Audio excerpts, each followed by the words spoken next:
Well, here we are on one of the many floors of my home. The feature presentation of this video is going to revolve around the L-sit. What is the L-sit? Some of you may be asking. Well, let me show you. First, I find a bit of floor, and I'm in a seated position, legs extended. I want my arms at about the same position that my hip sockets are in. I'm going to lift myself off the ground, and then I'm going to lift both legs off the ground. So here we go. Oh, nope.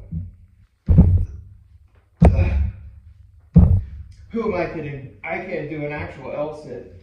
But in this video, we're going to go through the regressions of the steps I've been taking to eventually do one of these outlandish and very difficult things relative to my ability.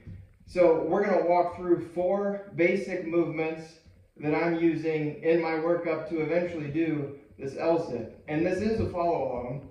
If you do want to follow along, this should take about 10 minutes.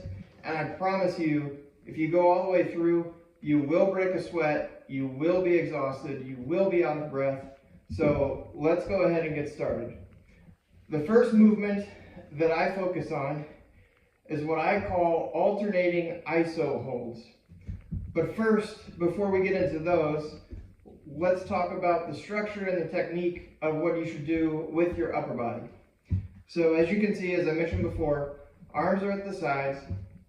I'm going to lift off with my palms. Some people are able to do palms. My arms are relatively short. So what I like to do to kind of cheat in this regression is come up with gaps in my palms, and I'm using my knuckles and my fingers, and I find that I get a couple inches in this range to where I can operate. Now I want to lock out my arms if I can, and instead of my neck and head caving into my shoulders, I want to try to push my neck and my head away from my shoulders, and I want to be big and tall if possible. And then my legs are just resting here, as you can see. So in the first step with alternating iso holds, what we're going to do is count to 5 as we keep one leg in the air and one leg on the ground. So we're going to start with the right leg, and we're going to do 5 repetitions on each side. 5 doesn't sound like a lot, but if you do this, I promise it will give you good work. So here we go. And I'll talk through some of the points that I'm trying to make as I do this, while also trying to keep count in my head of where we are. So I'm just simply lifting one leg and holding. And as I'm doing this, I want to point the toe that is lifted in the air as far out and away from me as possible. If you can, extend the knee, and we're holding. And as you can tell, it's starting to catch my breath. Now, what are the benefits of the L-sit? From a strength perspective, from an ability perspective, well, it works your core, your hip flexors, and your quads. And right now, my quads are already burning. And I want to flex my quads. Think about the mental part of flexing them with the mind. And I'm squeezing like my quad is a sponge, and I'm trying to wring the water out. And I'm holding, and I'm trying to point the toe as well. I believe this is rep number 5 on each side, and my legs are shaking at this point. Okay, I think that was 5 each. I lost track. Hopefully you kept track on your own. Take a break, catch your breath, rest on your laurels for a second, and we'll talk about the second movement that we walk through. This second movement, instead of iso holds, we're going to continue to do alternating legs, but we're just going to go back and forth in a continual motion, and we're going to go 10 each side as we go. And I'm going to give you some different angles here just so you have different angles to work from. And as you do this, your arms will become more stable. Your triceps will be sore the next day. I promise you that. I've done this video a couple times before with failure, and I'm living with those sore triceps. So our second movement, we're simply alternating right and left. This time we're going to start with the left, and we're just going to go 10 each side. So we're going 1, 2, 3, 4, and it's going to give us a total of 20. And again, if you can, keep your core tight. You want to squeeze and flex your quads as best as possible. You want your legs extended as far away from you as possible. And you want to try to keep your breath. Try to control your breathing. Breathe in through your nose and out through your mouth. But you will, especially if you want to talk, start to lose your breath. I'm going to go 5 more each side. I haven't kept count. Hopefully it's 20 total, but you get the idea.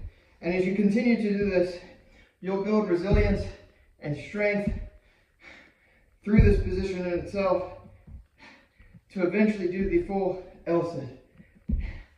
3, 2, 1. That's good. My arms feel it, my shoulders feel it, my quads feel it. I'm not feeling too much in the hip flexors. Maybe I'm not doing it correctly, but give your hands a break here, give your arms a break. Our third movement are going to be similar to what we just did, but instead of normal paced, rapid fire alterations, we're still going to alternate back and forth with right and left legs, but we're going to do this rapidly and in small movements. So we're going to call these rapid alternations of right and left legs. And instead of doing a number, I'm going to have a time in mind. Maybe for you it's 10 seconds, maybe it's 15 seconds, maybe it's 20 seconds, maybe it's 30 seconds. I'm just going to go in this video until failure, until I can't do it anymore, until my legs are crying for me to stop. And I'm going to take a couple more breaths, and then we're going to get into it. 3, 2, and 1.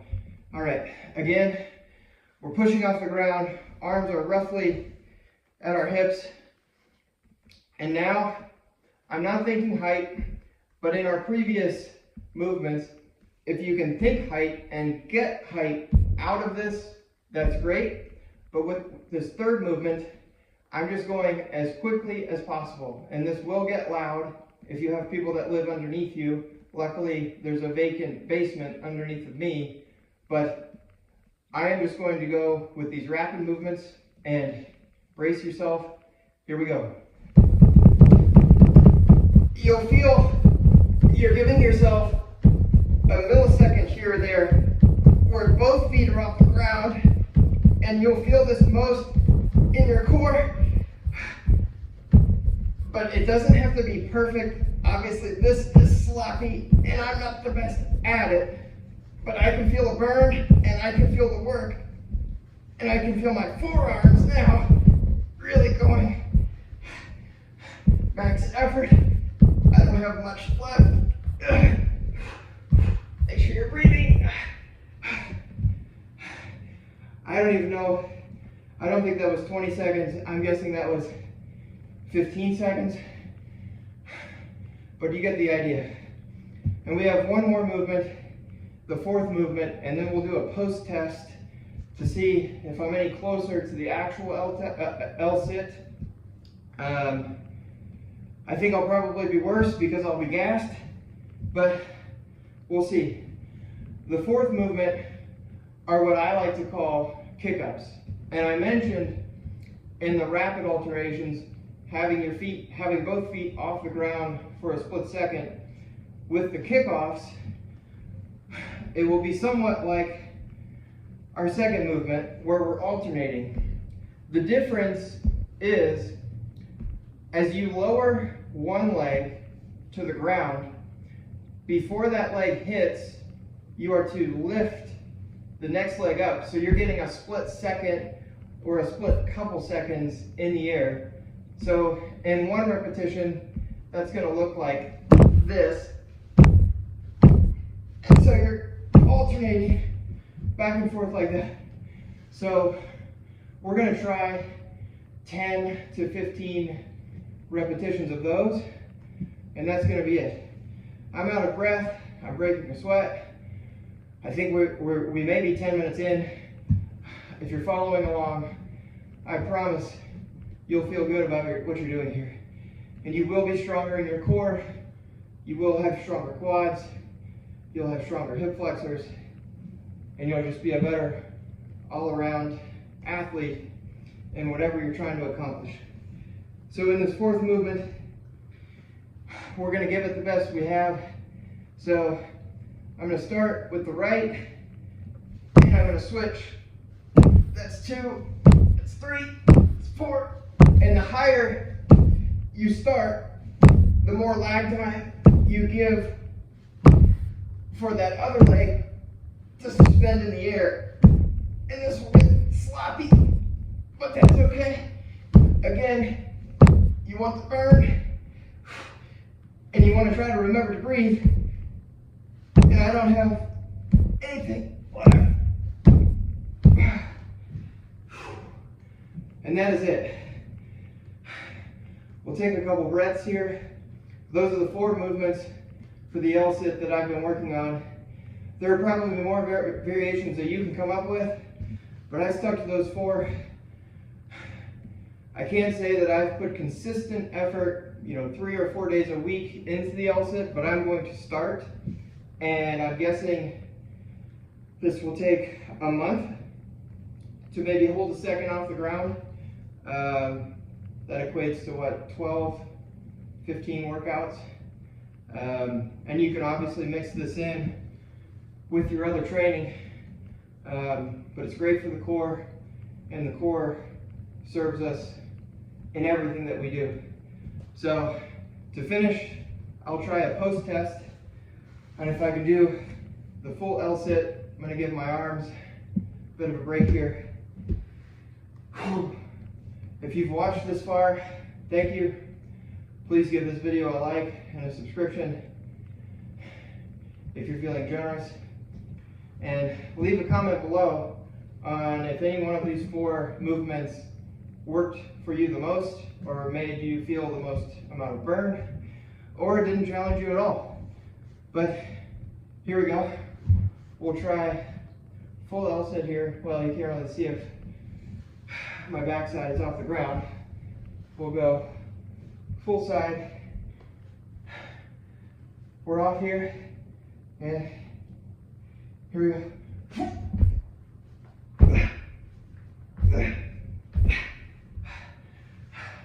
Knees are a little bent. I'm getting maybe a quarter of a second off. I'm going to give this one more go.